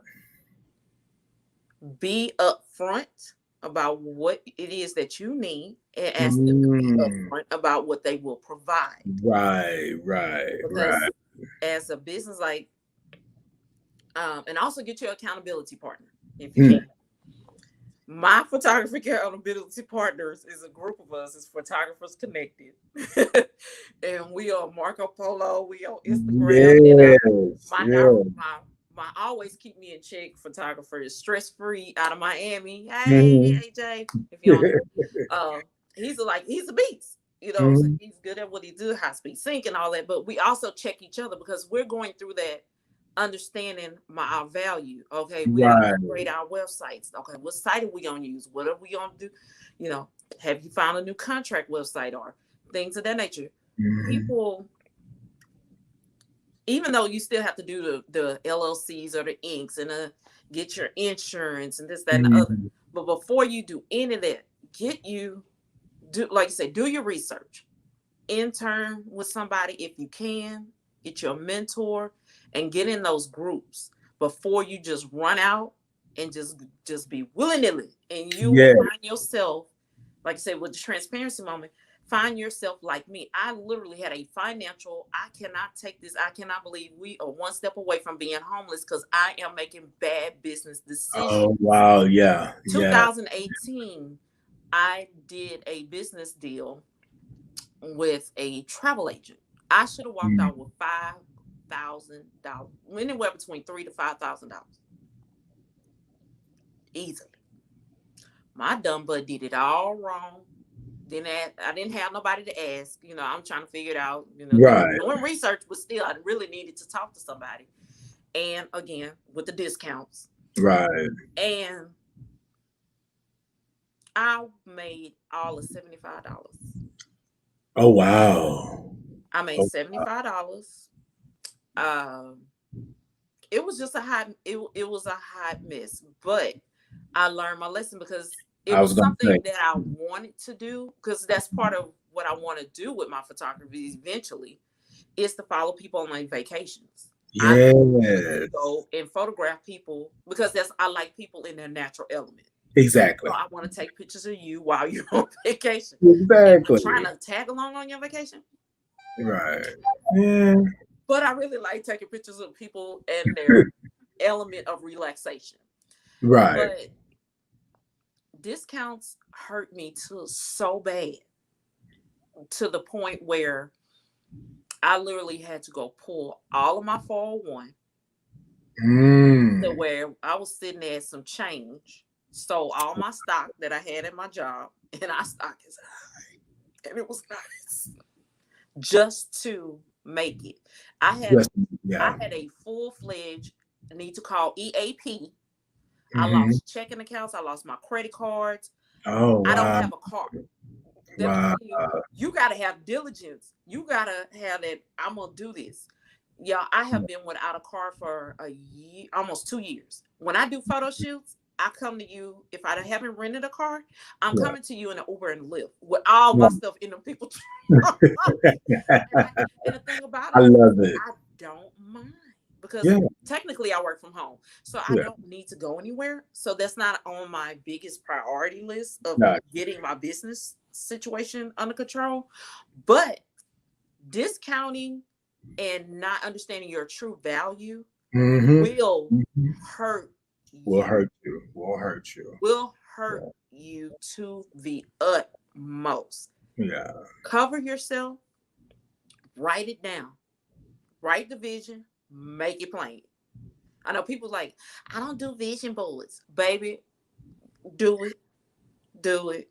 Because if you see it and you're looking at it, it helps you understand your value. Because you're going to say that, hey, I cannot continue to be offering this service or doing t shirts. I can't be making jewelry. Right. And I'm this low. The cost of Yeah. doing business is up here, but Come you're on. offering down here. And Yes. if somebody tell you that you're too high, guess what? That's not your client. Somebody will value you eventually. I'm not, let me say, I'm not preaching to the choir. I'm talking to Catherine Williams because she's going to go back and watch this part, Yes. repeat, put it on her phone so it can play to her every morning. So it's not Yes. just for you, it's for Right. me. It's really for me to Right. understand that I have to accept the fact that there are people that are charging. Is I'm gonna just say it like it is. Yeah. I hear it all the Yeah. time, but I thought it was a joke until recently, until I saw it. There are people that are charging what you should be charging that is not giving people a fourth of the experience, the fourth of the quality of work and services that you are giving. It is okay to I own can't the grab that. value of your product. I don't care if your product is a haircut. I don't care if your product is makeup, lipstick, custom glasses, Right. earrings, shirts, shoes. Charge what you are worth. Come on. Come And on. that includes the Come on. state tax, your Yes. federal income Come tax. on. That is Come part of your on. cost of business. And Come if they on. say, well, I don't like it, well, guess what? Somebody does. Yeah. Because Yeah. Yeah. again, I want you to later on today, if you're not familiar with Basquiat and Andy Warhol, pull those images up. Put them Andy up. Warhol is known for Campbell soup. Yes. Basquiat is the little crown that looks like something from Sesame Street. Mm-hmm. And if you look at the cost of the last Basquiat that sold, the cost of the last Andy Warhol that sold, and then go back and look at how much it was selling for when they first painted it, they were Mm-hmm. charging what they were worth. So Yes. if they Yes. can do it, I Yes. can do it. And Basquiat Exactly. was a black man, for those Exactly. of you who don't know. So yes, doing black business, we are profitable. Our Mhm. funds are just as valuable as any other culture or community. Is we devalue our own work, our own self-worth. Charge what you're worth, stand by it, believe in it. Because even if it's not today, it may be tomorrow.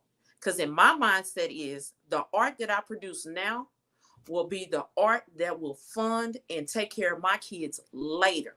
Because I look at Mhm. it as something that should be in museums, something that should be in people's homes. Because when I look at how much people like Lenny Kravitz are paying for items, he brought this sculptor all the way to South America where he lives just to paint and sculpt in his home for custom items. Why can I not do the same thing and offer that? Right. So don't devalue yourself. That Never. Charge what you worth, include the tax and the state, local, and federal tax. that part. That's all I So, got to say. so what's crazy is that a lot of people have said like it doesn't really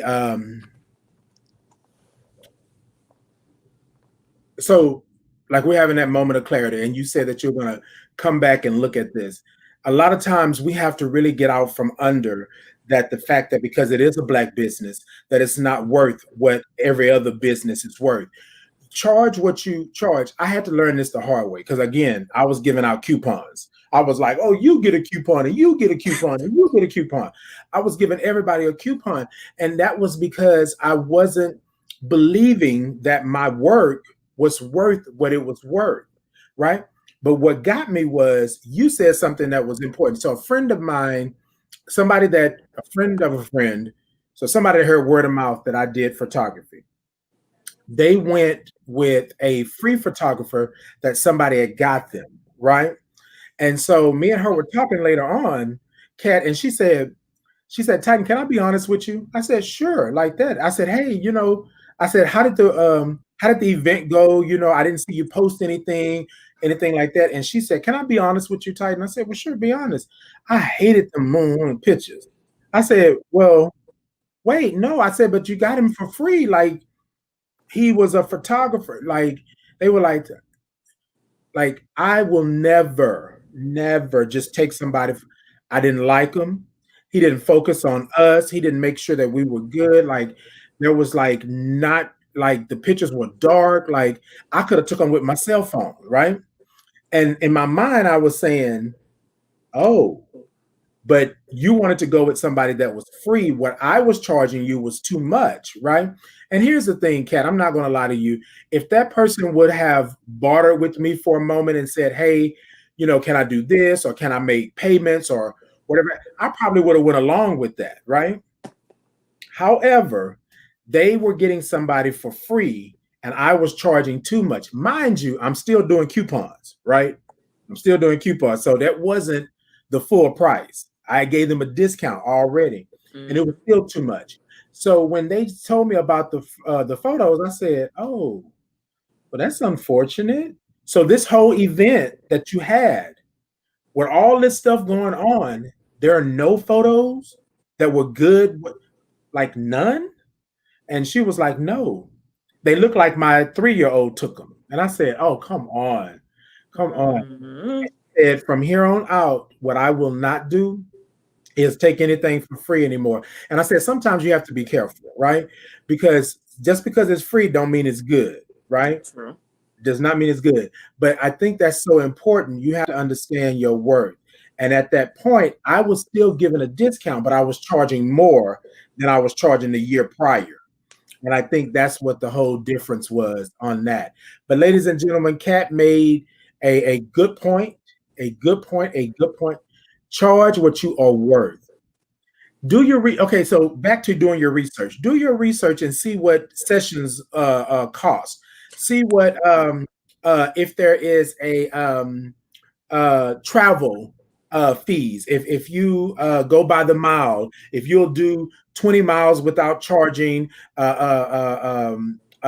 travel fee. But let's say you go out of the state, you want to charge, or just know what your packages are, and then know what you actually have, right?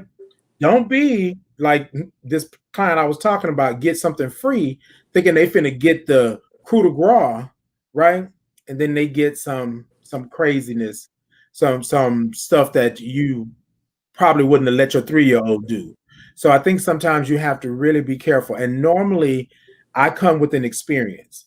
I come with, I'm going to make sure that I'm there, make sure. So here's something too, really quickly, and I don't know why I'm thinking of all this right now, Pat, but so having a black business, I want to say something to those individuals, our black individual, people of color. When you have a business, we are held to a different standard. And I believe that it is wrong for you to believe that you should be held to any other standard than a different standard, right? Because what you don't want to have, we already have the black business. Whenever you hear black business, you hear ghetto, you hear loud, you hear they're never on time, they're never this, they're never that. When I would do these photo shoots, I would tell them they would ask for a block of time, right? 2, 3 hours, 4 hours, whatever it may be, right? And I would say, okay, well, I'm going to be there at this time. Yeah, but it doesn't start until this time. No, no, no. No, I want to be there early. Yeah, especially if I got to set up some equipment, right?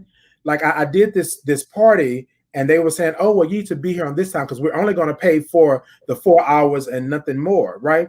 And I was like, "Well, hold on, but you have to understand. You're asking me to take pictures of people entering the party, take pictures of the party, and then you want me to have people like get together in groups. You know what I'm saying? Like, so I'm gonna You have to need more set time up. than that.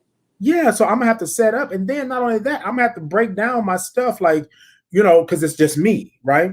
And 9 times out of 10, sometimes people don't want you to bring somebody else with you, right? Like if I tell them I got an assistant or somebody's going to help me, they're fine with that. Some people, but some people be like, okay, I just want you. I don't want nobody else in my house. I don't want nobody else roaming around, you know, and stuff like that. And I'm thinking, okay, I got to set all this up by myself. So, um, be on time. They used to tell us that if you are on time, then you're You're late. late. You're late. So be 30 minutes to an hour early. And I don't care if you got to be there an hour early and sit in your car. I don't care if you got to be there an hour early and you got to scope out what's going on. I shot a wedding and I came to the wedding. I went to their house to get some pictures before of the bride before she goes to the wedding. And so I was there an hour ahead of time that we agreed on, right? And I just called and I said, "Hey, I'm downstairs right now. You know, I'm gonna be downstairs. You know, let me know when it's okay for me to come up, right?" And they were like, "Oh, okay, well, you can come up and stuff like that." So they were still getting ready, and I came in, got my camera and stuff like that, and I was waiting for them to like let me know it was okay to go ahead and start taking pictures and stuff like that. And so as I was standing around, they said, "Oh, well, you weren't supposed to be here for another 45 minutes." And I said, "Well, I know because the weather outside is bad, and I wanted to make sure that I was there already, right?" So I said all that to say this, ladies and gentlemen, be on time. If you don't do nothing else with your black business, be on time. And If customer you service. come on, oh, and that's the second thing. That's the second thing. Be on time and great customer service. I don't care if right now you're going through the pandemic, Cat, and you have a wait time of 25, 30 minutes. Still, Beep. still, right?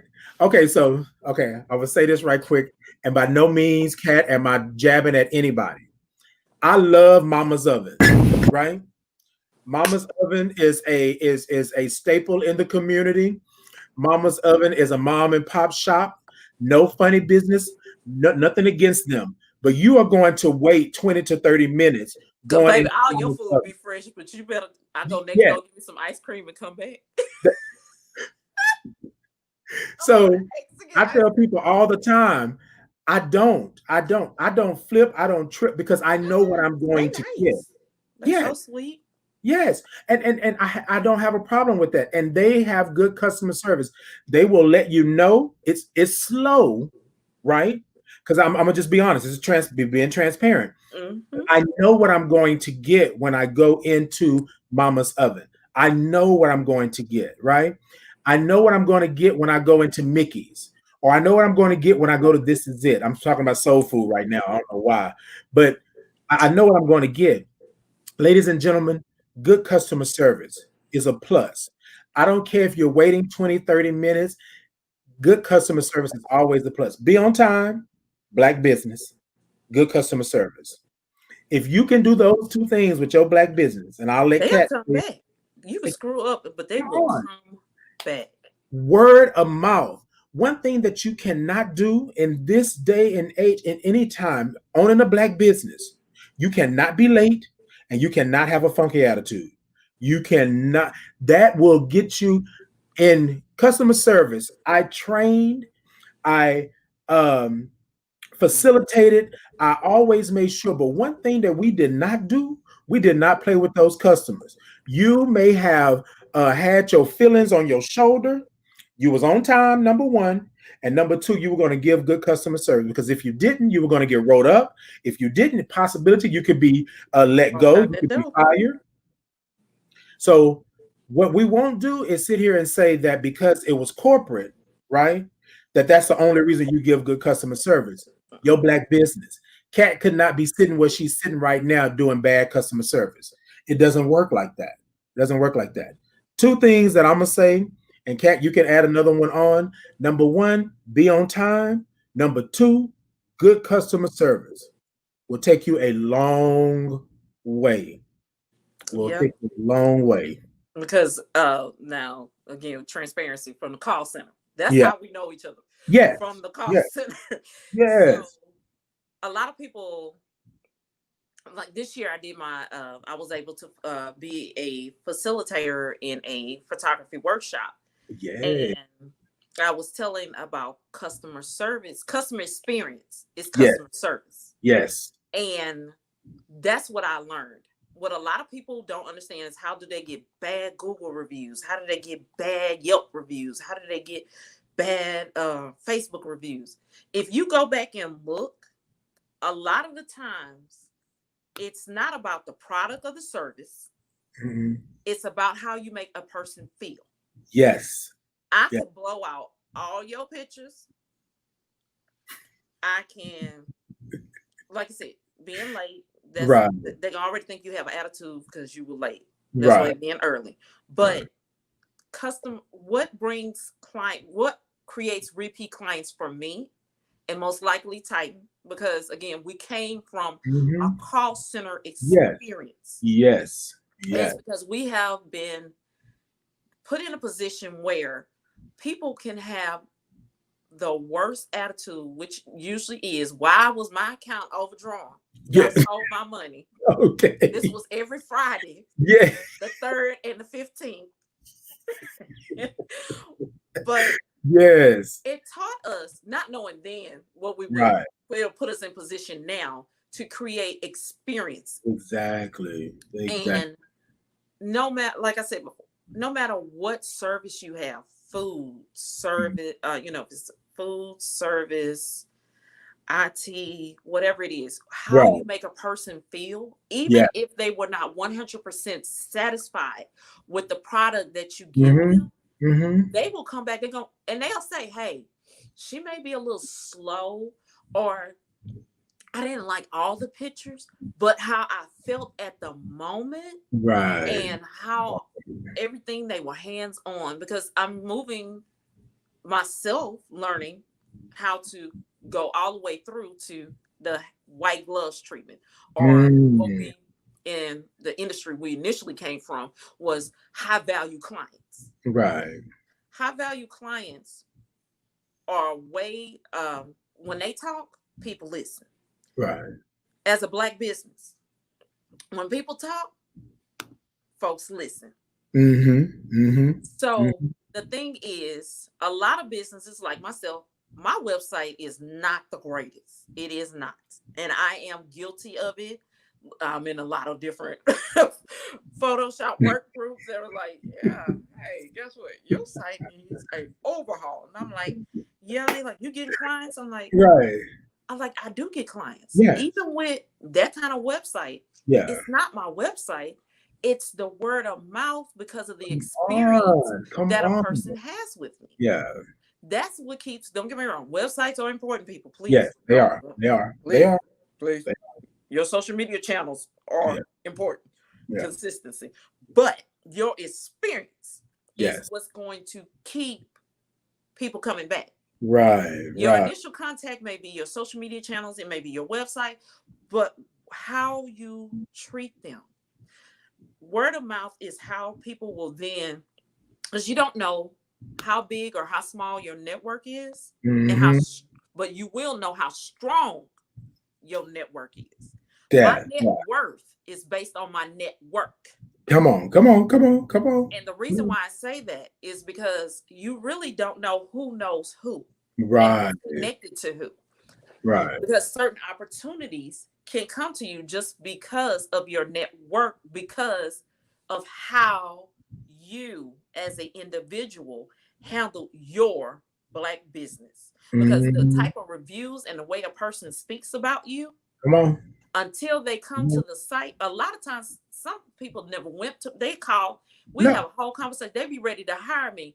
They have not been to my Instagram page, they haven't been to my website. It's Yeah. all because of what somebody else told them. And two, they don't know I'm Black yet. I have walked into and they go, and I'll be like, is the screen frozen? No, you good. Hello? You bad. You bad. You bad. No, I'm saying that's how I'll be looking at the person. Oh. Is the screen frozen? They're like, I'm like, hi. Yeah. I did not turn it on and turn it off during the Yeah. conversation. Yeah. It was just the fact that the word of mouth. Yeah. So you have to treat your business like it is your child. That's your love child. Yep. Yep. That's Kid it. gloves with your business. You represent your business Mm-hmm. when you talk to people. And they be like, what do you do? Don't get me wrong. I have a 9 to 5. I still have my 9 to 5. Your Yeah. girl need insurance. Still here. I'm still here. Okay. And I still got little people I'm responsible for. So I still have my 9 to 5. But when people see me, do they see that company or do they see Bouvoir? Right. She's a photographer. Right. Is that Right. because as Right. soon as they see you with a camera, hi, you're a photographer? Yeah. Yeah. Photographer? Yeah. Because they know the difference, and they know the difference in how I behave, how I Mm-hmm. carry myself. That's Right. all a part of owning your Black business. At first, I used to be mad about that quote unquote stigma. It's a Black business and this, that, and other. But then I thought about it. I said, you know what? Those standards is what's going to help me do better, become better, and maybe the way I handle my business can become the next business model Right. that businesses and corporations should shift to. Yes. Yeah. Because business, if a lot of people, especially if you worked in corporate, or I wouldn't say small business, more of medium to large multi-million-dollar companies, if you pay attention, if you've been there, like I've been on my job for 9 years, I've seen a shift in management. Yes. Now everything is the shadow of a leader. Yeah. It used to be everything is multitask. Now we don't want you to multitask. How you lead is how the people follow. Exactly. Same thing with your business. Right. How you present yourself, how you show up, networking events, how you show up, family events. Every opportunity that you in a grocery store, in the nail shop, at the barber shop, at the beauty shop, whatever, is an opportunity for you to sell your Black business. Exactly. Exactly. Every single moment is an opportunity to sell your Black business. Somebody may walk up to me and say, well, I like your shirt. Who did your shirt? Oh, this is for my business, but the printer is Two Brothers Printing. Now, Right. I can show my business. This is for my business. I do fashion, lifestyle, boudoir, branding. Right. And my printer is so-and-so. Right. You're representing yourself in another business just that quick. Both Exactly. just acquired a client. Exactly. You always have to think on that level, that Yeah. every given moment is an opportunity to secure a new client. They may not book you now, Yeah. I met people that I met them last year. They didn't book till this year. And don't get another thing, don't get mad about shopping. When I say shopping, people that shop you, shop Yeah. your prices. Yes. Let Yes. them shop. Don't Hmm. give, don't put, I say everybody's like 110%. No, it's 100%. You can't go over 100%, people. Exactly. 100%. But if they're shopping you, they're gonna keep coming back. Hmm. Come back. You may even see them go to somebody else. And then they come back. Yeah. They go somebody else. Eventually, if they keep coming back, it's something about you Yes. that Yeah. draws them back. Yeah. Give them just as much as attention as the first time they showed up. Hmm. Don't just like, you don't want nothing. You ain't gonna book nothing. You ain't gonna buy nothing. Especially for my boutique owners. Right. You're not Right. gonna buy nothing. Why she keep asking how much this shirt costs? She ain't buy a dress last time she. Don't do that. Right. Because you're closing yourself off. You're closing your energy. You're closing off your potential because you shifted your mind. Hmm. Don't do that. A lot of people teach shoppers are not worth the investment. Everybody's worth the investment. Come Because on. at one point in life, before you became a business owner, or even Yeah. as a business owner, you shopped around. You shopped around. You sure did. And I'm gonna say this, and you before we head out of here, we touched on some really good stuff, and I'm gonna have Kat back on sometime at a later date because we have a lot that we talk about. But I'm gonna say that we have to truly understand what it is to have a black business, and right now, black business is so important, right? Because right now, during this pandemic, you have all these extra streams of income coming in now because you are a necessity. There's a need for you. However, there is a need for good customer service. There is a need for you to be on time. There is a need for you to take those opportunities and make sure that you're putting your name out there. I have 80% of my clients, 85 maybe 90 of my clients have been word of mouth. They have saw me, they have seen me out. They've said to me, "Hey Titan, I like what you do. I like your vibe. Let me know what you charge and let me go and we go ahead and we do it." Right. And I was like, "Well, you don't want to go." And something you said earlier, Kat, they would be talking and I say, "Oh, well, you can go to the website." "Oh, you got a website?" And my website is not the best website. However, for what I'm doing and for what's going on, there it is Efficient. there. But I want to say this and just to drive this home before we get out of here, ladies and gentlemen, just like Kat said, every opportunity is an opportunity for you to sell yourself, right? For you to put yourself out there. And 9 times out of 10, it's not solely about the product. More than likely, it's about the experience. I heard somebody say this, or somebody said, "Well, Kat is good at this or good at that." They talk about it and they don't mind paying for the experience, right? So ultimately, they don't mind paying for you, but they know that they're going to get an experience. My last customer said, "You made me feel so at home. I didn't, excuse me, my client, not my customer, my client. Well, I know I'm want to learning be too. PC, but she said that she understands what everybody else was talking about. And I said, "Well, what do you mean?" She says, "Oh, well, you shot my friend last year." I'm talking about photos, y'all. Look, you shot my friend last year. You shot my friend last year, and then you shot her mother's wedding. And I said, "Oh yeah, I remember. I remember." She said, "And I saw you at the wedding, and I just love the way you moved. Like you I knew you were there, but I didn't know you were there. And you Mm-hmm. were all around. And then when I saw those beautiful pictures, I was like, oh my God." So, ladies and gentlemen, I'm gonna end with this. When you show up, show out. When you show up, show out. And Yeah. that's even if you're not taking photos or you're having your black business. When you show up, show out because somebody is watching, somebody is looking. And 9 times out of 10, it won't be the website, it won't be your prices, but it'll be that experience that they have with you that's going to bring them on Full around. circle. Now, don't get me the line. Price and websites and all that stuff, like Kat said, is important. but more than likely it's the experience, because I'm going to go with somebody that I can trust, that I feel okay with, and that I'm going to do. And when I shoot, a lot of females will say to me, and which is weird, kind of, because they feel more comfortable with me than they do with other photographers, because I don't look at it. Look, like you said earlier, we all got fupas, we all got a little bit of weight, we all got that potato salad arm, we all got, look, that is not for me. That is not for me. What we're going to do is make some beautiful photos, a beautiful experience. We're going to put a moment in time, and then that's what it's all about. So we get past all of that, we good. We good. So Kat, last thing. What's one thing that you want a up and coming photographer to know?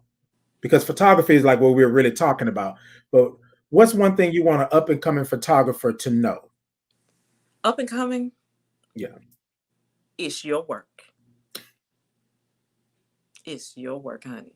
No matter what the judges say at WPI, WPPI or right, PPA or whatever website, magazine or whatever, it's your work and love it. I don't care. No, 10,000, they say the first 10,000 are ugly, honey. The first 10,000 are yours, and those may be the best that you've done.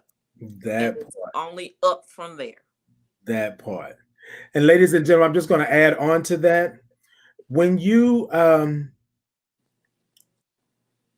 know your work, right? Know your work, because Kat just made it. It's your work, but know your work. Know your work. Know how to brand. Know how to make sure that you're there. Know how that you get contracts. Know how that you have photo releases and things like that. Know your work, because what's going to happen is that even though your work may not be what everybody else's is, somebody could still take that work and claim it as theirs, and you don't actually know. So be careful with that. Be careful with that. And lastly, do not be afraid. Do not be afraid. Do not be afraid.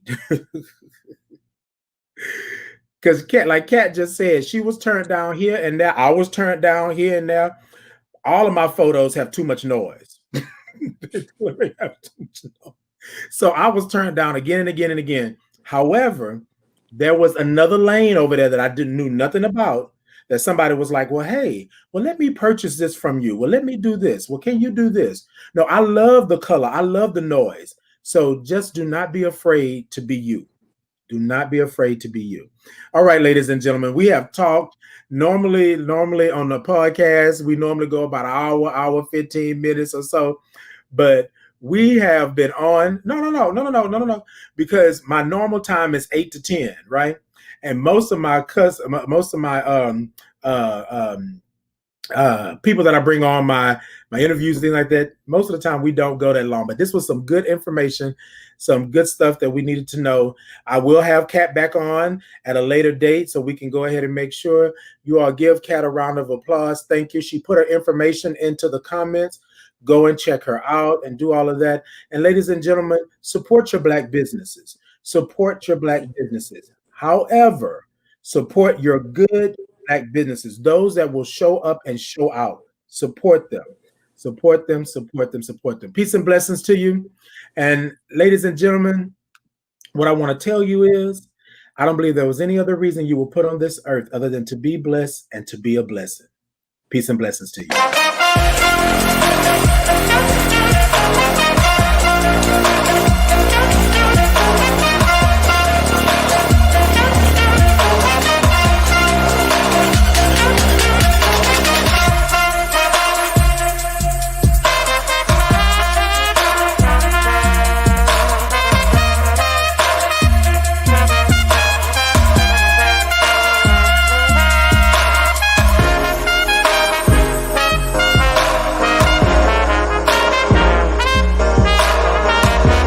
Hashtag T2P, come and take a sip of the thought with me.